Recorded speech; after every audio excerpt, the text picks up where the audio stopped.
Hi everyone, it's Natalie here. So this is going to be a June update, or well, I guess kind of a June update slash favorites. Obviously, like a lot has happened over the last month, um, and yeah, so I feel like there's just a lot of things to update about where that's concerned. So first, I just want to say thank you to those who have been able to be responsive about the situation with the publishers and just getting the publishers on board to at least make a statement. What had upset me so much was the fact that they were not making a statement. They weren't even acknowledging the problem and the situation and the social change that was happening. And I felt like it was really important that spiritual publishers actually get on board and say something. Critically important. Even if they're not able to make changes immediately, beginning that dialogue and beginning to think in terms of the long run and the long term and what that means for people who are supposedly spiritual is crucial. It's deeply important. As is the ongoing dialogue around really genuine dialogue around race, around the problem and the issues of white supremacy and the impact that white supremacy has on people of color and specifically on Black people. So I feel like that's at least gotten kicked off. The most responsive publisher that I've dealt with so far is, interestingly, US Games, because their writer and editor, whose name I hope I pronounced correctly, Lynn, it's Lynn Araujo, otherwise known as @ColorfulLynn on Instagram, has been updating me pretty regularly, and we've been following each other and just chatting and talking, and she keeps me informed about what's going on. One of the more exciting developments, they seem like they're just recruiting and going out and finding amazing deck artists who are people of color in order to have them to commission decks. Or to, in the case of Rodney Illustrations, getting them to what am I saying? They approached Wayne Rodney and asked if they could publish his deck. So let's see. Yeah, that's right. They are just checking my messages from her to make sure I got that correct. Yeah, they did approach Wayne Rodney and ask, can we publish your deck? Which is really exciting. So, and there are several more. I'm just flipping through her messages, which I should have done earlier.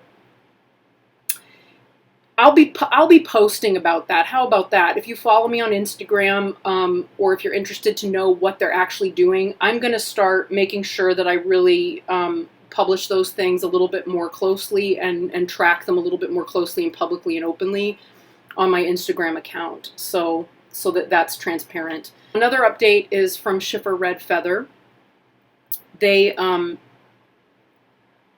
reached out to them back in January because I had been doing so much work with the Marielle Tarot, and there were several decks that I just love the decks that they publish. They happen to publish a lot of decks that I really like. And there were several on my list that I really wanted from there, and I thought, you know what, I'm doing a lot for Schiffer, and for the Marielle Tarot specifically. I'm going to just reach out and ask if they would be willing to let me review some of those decks for them, in exchange for just sending me copies of them. And they were, so I sent them an email and followed up with them and so on, and they were very willing to do it at that time. In the meantime, right after that, COVID hit, and I never heard anything back from them. And during COVID, I just lost my appetite a lot for working with decks. I really just wanted to absorb myself in my spiritual practices, get some of the ones that I'd been kind of tiptoeing into really under my belt properly. And that was an opportunity, that quiet and that space was an opportunity to do that. It turns out it was the right thing to do because, I needed the strength that I derived from those practices to jump back into working full-time with my client. And like way full time, working with my client, and then to really manage juggling that with, I'll get into all of that later. At any rate, they contacted me this last week, right at the end of June, to say, wow, we really dropped the ball. I guess my emails, like with my deck preferences and my shipping information and so on, got lost in a spam folder somewhere. I don't know if they approached me because of, what happened on Instagram and so forth. I have no idea. But either way, I think that's interesting that they've come back to me. I did point out, this is something I'm interested in doing. I'm interested in knowing what are the decks that you want to promote right now. Who are the artists that you want to promote? And I'm really hoping, they're going to send me decks and books and so forth based on that and based on preferences that I expressed when they asked, which is based on what was in their catalog that they sent. And we'll find out. It'll be very interesting. But I approach this as like a longer term, a long-term thing. And I'm curious to know, how those changes are going to take place, how all of these publishers are going to do that. So what I have done in addition to those dialogues with U.S. Games and Schiffer Red Feather, is to continue a dialogue with that Paul from Rockpool Publishing started with me. He reached out and said, hey, let's have some conversation. I'd like to approach some things, with Rockpool that are specific about some of the decks and books that they've published where, members of our community have expressed distress over the way certain things were handled, and just have a conversation about it. So, I feel like there's a lot more to talk about where that's concerned, and I feel like that really deserves a longer video. So that is something I want to hold myself to account for as things move along. So that said, I mentioned some of the practices that I was doing over the course of the COVID period, and that they've continued. Those are some practices that have continued into the month of June. So throughout the month of June, and really pretty much since mid-March, I guess, mid-March until now, I have been daily, trying to at least once daily, sometimes more, to practice chud. So that's this drum, which we've seen before.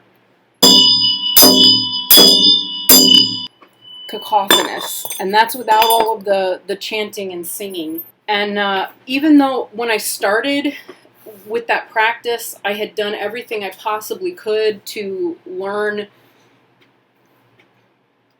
to really do the like learning and absorbing. When I was thinking about it the other day, from where I started to where I got to through the month of June was really a huge shift. Not just in terms of the playing of it, it's in my muscle memory now in a way that it obviously was never before, but it's also, it's changed my consciousness a lot, and it's been a really transformative practice, and it's interesting, it heals things, but it's transformative at the same time, really profoundly so. Something else that came up, right, is for 2 years, almost 2 years, since I started with learning this practice in its constituent parts, was wanting to understand why, when I went trying to find a drum to work with, normally, traditionally, they are what's known as Bhutan, we call them cloud drums. And the skin is not a snake skin. It is it's a turquoise blue color that has a lot of white patches in it because it's goat skin. It actually tends to be more expensive to get a python skin or a snake skin. And when I went to buy this one originally, I could not find an authentically made, drum that had all of the mantras properly painted into it on the inside. You know, a ritually constructed instrument that had that. What ended up happening was that this was the drum I could buy. I mean, I couldn't get some of the sellers of the other drums to even respond. It was almost like my emails never even got there. Long story short, it was just weird that I got it, and I couldn't find any information about why a python skin, you know, or why drums, you know, this type of drum are made with python skin. And I was sitting earlier this month, and that answer showed up. I was sitting and I looked at the skin, and it tends to, the scales kind of come off. I mean, it's hard to do a snake skin drum. I mean, because within it, you know, I don't know if you can see the roughness of some of the scales, but like little pieces of it kind of will come off here and there because the skin is, you know, I guess because the skin is still being tempered in its own way. And I realized suddenly, just holding it and rubbing my hands over the skin, oh, snake skin, shedding your skin, transformation, etc. So, yeah. And interestingly, having that moment of realization, my whole practice like made a massive shift. Another like personal update in all of this is mid-month, my mom went to have a hip surgery, and so, you know, to have a hip replacement. And, you know, I took all of my ritual instruments and set up a little altar shrine at my mom and dad's and practiced a lot there. It was just interesting the way that those things overlapped, because within the space of 1 week, I made that discovery.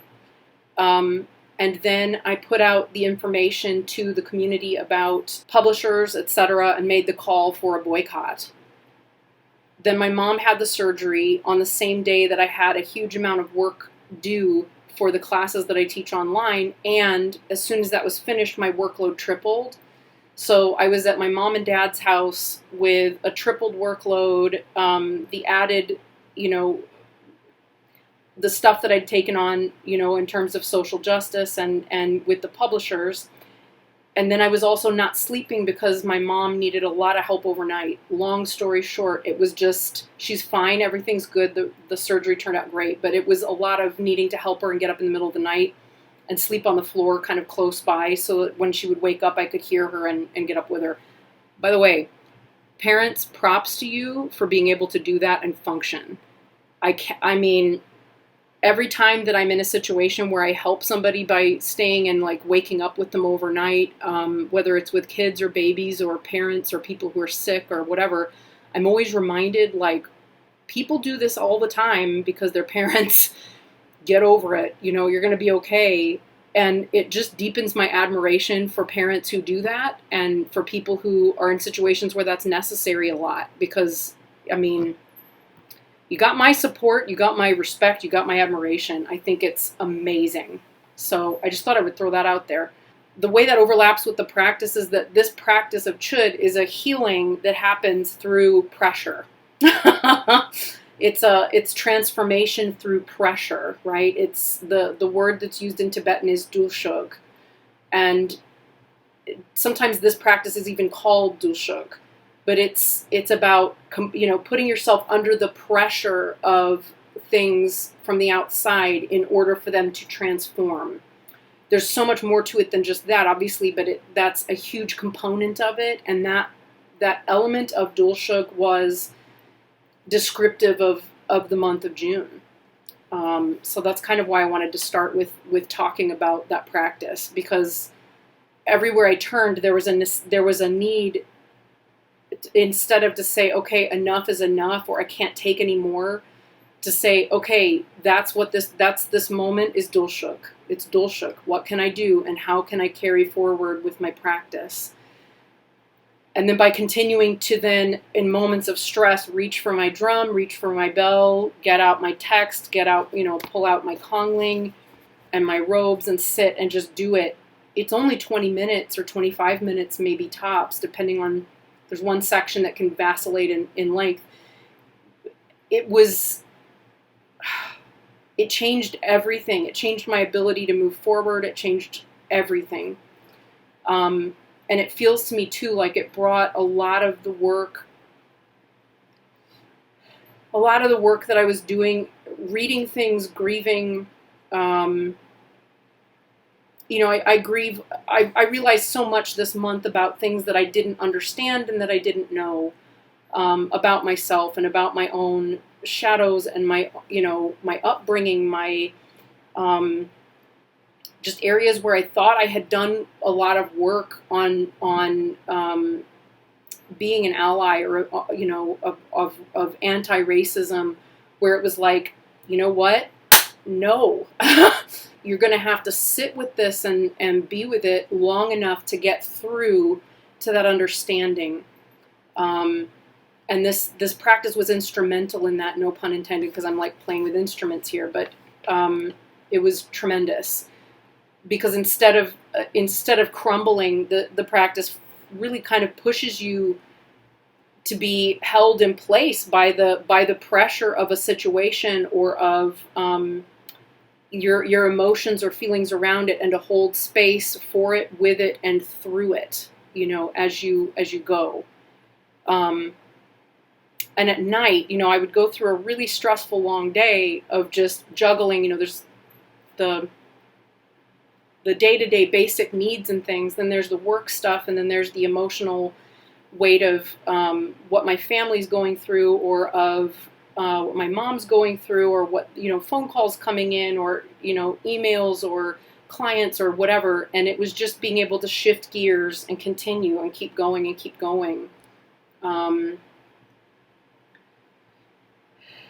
I kind of, it surprised me, because I expected that I was going to really crumple under it, and I couldn't. Instead, what happened was almost like a gliding, a continuing to glide. And it's not that there were not hard moments that were really painful. It's just that they weren't very lengthy, and the more I could just stay in that, the more it had the ability to transform itself. So, I've been through those kinds of things before, but maybe not with this level of stamina, or this level of, with this lack of resistance, I guess. Instead of resisting or being like, no, I didn't want to deal with this, it was like, okay, this is here. We're gonna, let's do this. Let's handle it. So, and then at night, it's, this is a tradition that's very healing. They say, you can offer chud to people as a means of just, letting them soak it in, and have something in them healed, or something in them fed, so that there is, the groundwork is laid for healing to take place for someone. So at nighttime, I would go to bed, and I would listen to a chud practitioner who's from a completely different tradition, and actually she's Mongolian, interestingly, and her practice is so beautiful and so soothing and completely different than any other chud tradition that I'm familiar with. And I fell in love with listening to her probably at the beginning of June. And so what I started doing when I was at my mom and dad's, and I was, it had been a long day, was just putting on her video and in my earbuds, and then just listening and falling asleep, knowing that my brain and my body will take in that nourishment. And in that way, it was just like letting another woman that I felt I could trust take care of me, which is also part of this tradition, really. It's a very female-centric tradition, and certainly chud is also a female-centric tradition. Came from a Tibetan woman practitioner named Machi Glabdron, and so it's all about kind of handing over to the mother and allowing the mother to take care of you. So that was kind of a way that I mothered myself while I was mothering my mother, if that makes sense. Because that's kind of what was going on. But it was also really beautiful, and it held space for that process to take place in a way that was really helpful. Deck of the month for me this month was the Numinous Tarot. So because of it being Pride Month, I really wanted to work primarily like with professional readings with the Numinous Tarot. So unless somebody came to me with a reading that was specific to a deck, a particular deck, this was the one I was working with, and it was a really great way to just deepen the relationship with this one.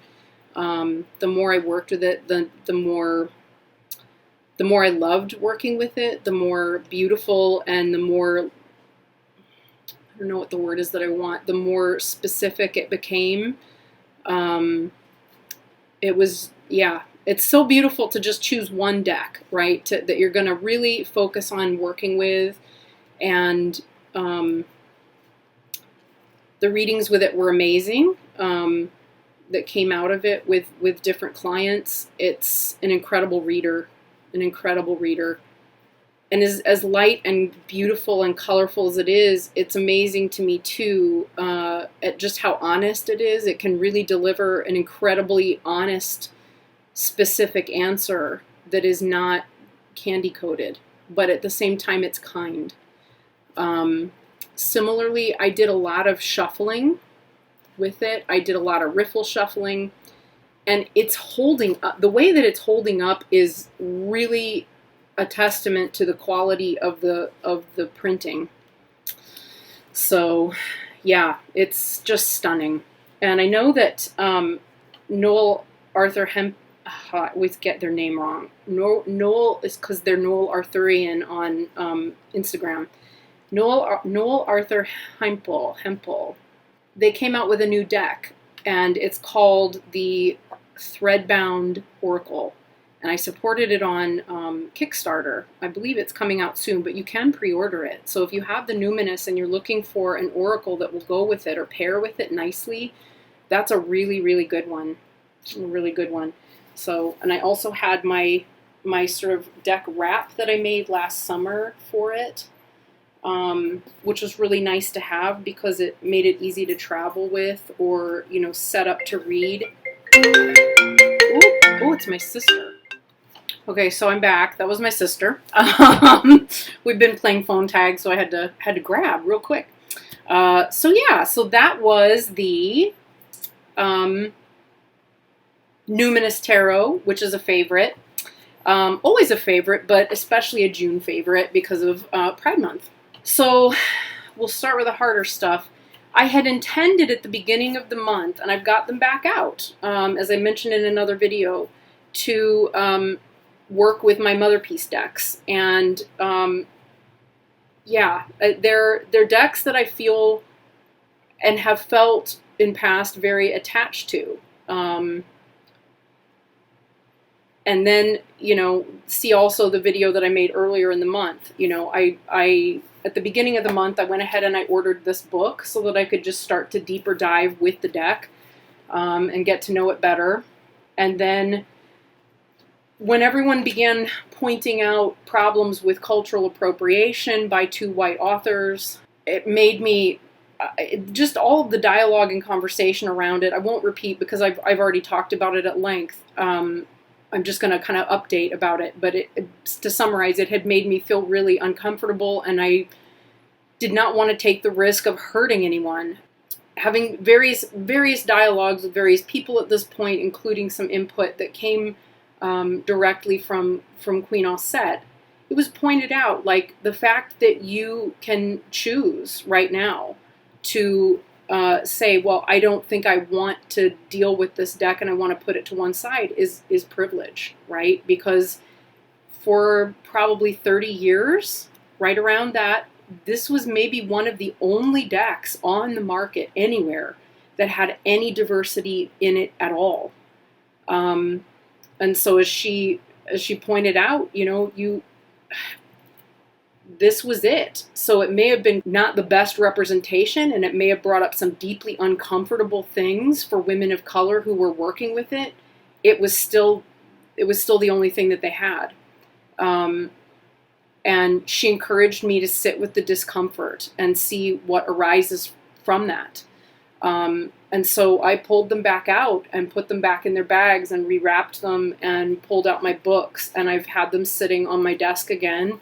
And I've been sitting with the deck and pulling it out and flipping through it. So I would imagine at some point there will be a further update about that and about what that process is like. But I did want to offer that as an update to where I am with that practice.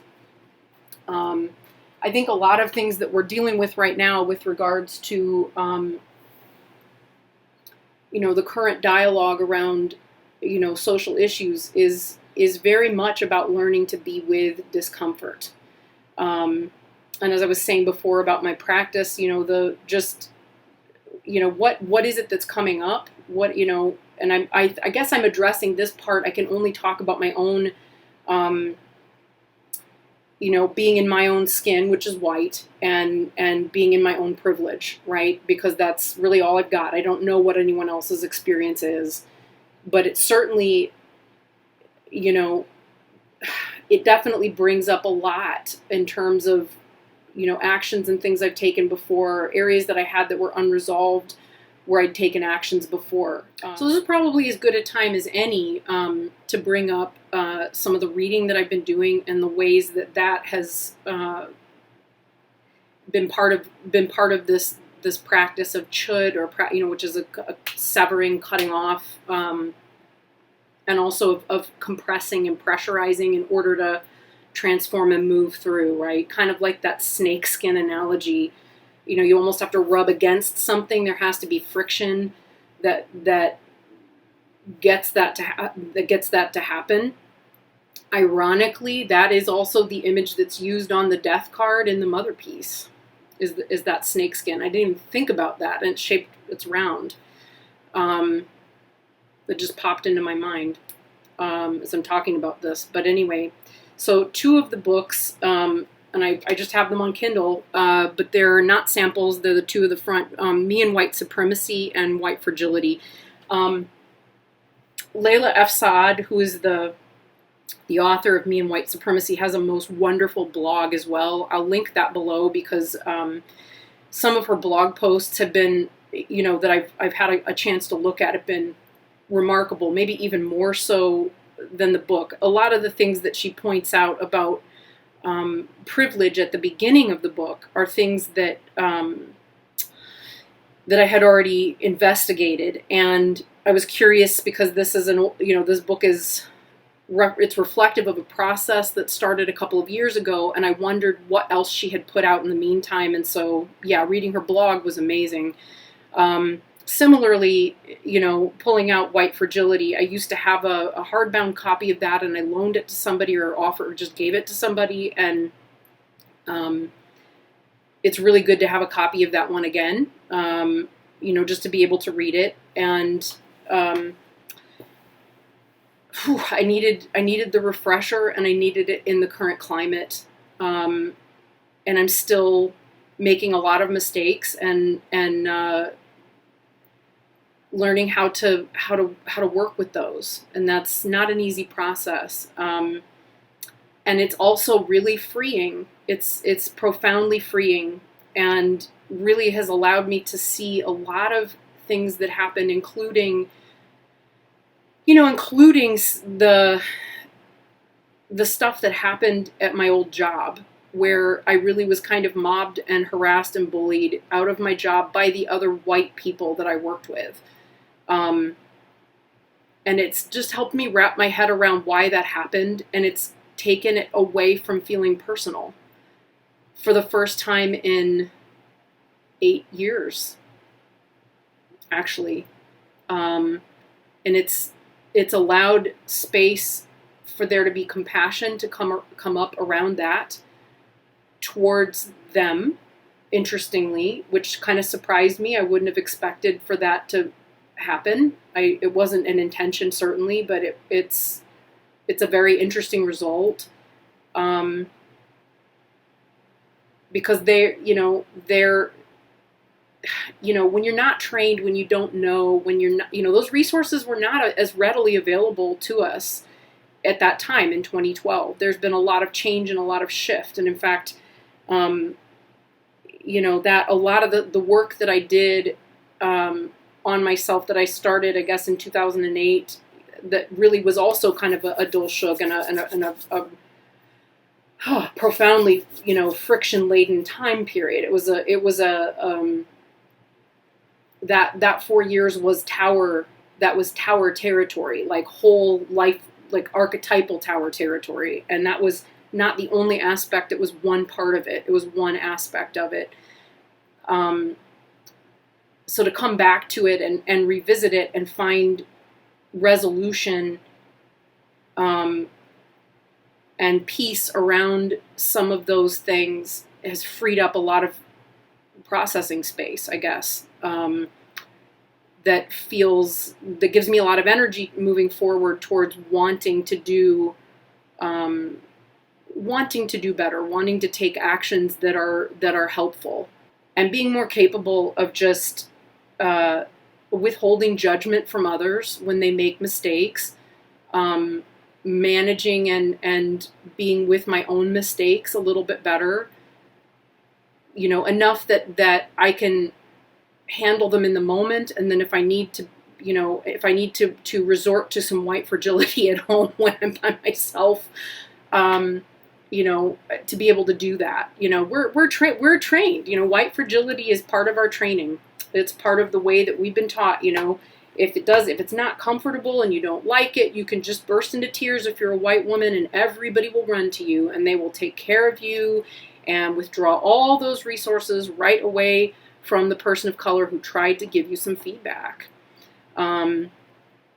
And I feel like I've been okay with taking feedback for a long time, because that was also part of the understanding that I had, you know, years ago, in terms of learning how to make things right. What I didn't realize is, like, you know, yeah, I may feel upset, I may feel sad, I may grieve about the deaths that are coming forth, that we're finding out about. I'm unbearably heartbroken by a lot of them, and it's also not helpful, you know, as an ally, to be very emotional about it publicly. It's just not, you know, that, and that's not something that I remembered from reading White Fragility last time. You know, this is coming from Robin DiAngelo specifically, but it is something that I have become aware of in the time since. So I have all these videos out where I'm, you know, really emotional about this. It's not, you know, it's kind of not appropriate. It's kind of not helpful. You know, I think we have to process those emotions for ourselves because it's necessary. But it's made it clear that, you know, that doing that publicly, it's triggering. It's just triggering. And, you know, for people of color, it's not helpful. So that's a mistake. That's a mistake that I own and I made. I've made several, you know, and I've made them coming from a place of wanting to do the right thing and not realizing that I did not do the right thing. You know, that the right thing was harder to come by than what I realized. So yeah, it's an ongoing process. It's an ongoing process. I would still say I invite anyone, who has feedback, you know, please offer it, because I am curious and I want to hear that feedback. And, you know, where it's necessary, please continue if you can. If you feel safe to, please continue to offer it, because it's, you know, obviously I want others not to suffer. I want others who are not me and others who do not look like me not to suffer. Two other decks in my own personal work that I was with all month as well. Started with the Dust to Onyx. Yeah, this is a very specific deck that has such a unique voice that that I really treasure and value. And I consult it very specifically about very specific things, and usually with a lot of sacred space around it. So yeah, God, it's so beautiful. And you know, the thing is too, that anytime you pick it up, it's just it's a sacred experience all of its own. It's really an amazing. It smells so good. An amazing deck. The book too. I really don't like to read with it without, or read for myself without the book, because I usually use a book anyway for reading with myself. And oh, I love the way that this is written. So yeah. So there's that. Similarly, in line with like decks that I've had for some time and have not used, or that I just didn't put videos out about. Interestingly, is the HooDoo Tarot, which I got back in February after watching Queen Auset's video about it. And if you haven't seen her video, I'm going to link it in the box below, because it's a profound learning experience. And it really highlighted to me how much I really did not know, and how ignorant, just outrageously ignorant I actually was, about any kind of, African-based traditional practices, religions, just anything. Deeply ignorant. And the book is amazing. Yeah. So suffice it to say, if you want to learn about HooDoo, TAYANNAH Lee McQuillar and Caitlin V. Foisey have, together collaborated to create an amazing tool and resource. That said, so I worked with it again, just all month. I guess I picked it up back in, when did I pick it up? I guess I picked it up back at the end of May, actually, because of wanting to learn more about it. And I found it to be an amazing deck to read with, actually. It's incredibly accurate, and it seems to bridge that, I usually read for myself because I'm looking for a mirror, right? I want to understand what it is that's going on inside my head a little better and get some insight into that, moving forward. And or to hear messages from spirit, because it feels to me like I have a lot of guidance that comes through in when I read for myself. This deck is kind of like also reading with a Lenormand deck simultaneously, because when I'm purely wanting to know kind of fortune-telling type things, I will use a Lenormand deck. This one does both. And it does so in a way that is really succinct and instant, and, there are no holds barred, just like this is what it is. And it's really an amazing deck. It's remarkable. And I feel like we're really fortunate to live in a period of time where a tool like this is available. It is widely available. Yeah, it's a beautiful deck. So and an amazing tool. So I really highly recommend it. I think I will continue to work with it and read with it, because it has been so impactful. Similarly, I picked up as well the Sybils Oraculum by TAYANNAH Lee McQuillar and Caitlin V. Foisey again. I was so moved by working with the HooDoo Tarot that I went ahead and ordered this one about mid-month. It took a while to arrive. It didn't arrive until about a week ago, and I have had very little time to work with it in that period. But again, I didn't show you the box. So it comes in a box like this, right, where you fit your card in your books, or cards in your book. And it's just gorgeous. And it is its own oracular system. So I have not worked with it yet, because I feel like I really need to read the book first. The cards are beautiful. The backs of the cards, are very similar to the cover, but they're different colors depending on, what. It's its own system. I'll say that. I'm gonna link. I know so little about it because I only just got it, and I really just want to read the book first.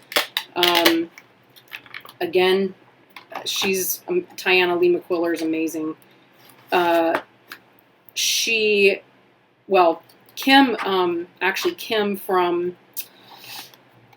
Abundant Life Tarot has put up a beautiful unboxing and walkthrough of this deck, and I loved listening to her. I loved watching her go through it. So I'm going to post a link below so that you can watch her walkthrough of the video as well. I also got, and I have not spent much time working with these yet, I'll probably post and publish the video of it soon. Oh no, and I have to figure out how to open these. Oh crap. I despair. These are Hanafuda cards, which are, it's like Japanese playing cards. And I've seen videos, of several actually, about these cards for a long time. And I wanted to get a deck of them to work with and play with. And I was going to start learning them by playing, you know, the version of solitaire that you can do with, that you can do with them, which I will probably do.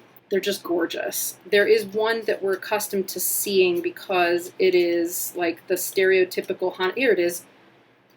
There's like an emoji symbol that's this one, right? So that's Hanafuda cards. They're teensy weensy, right? They're really small like this, and they're very thick, almost kind of plasticated. They represent each week of the year.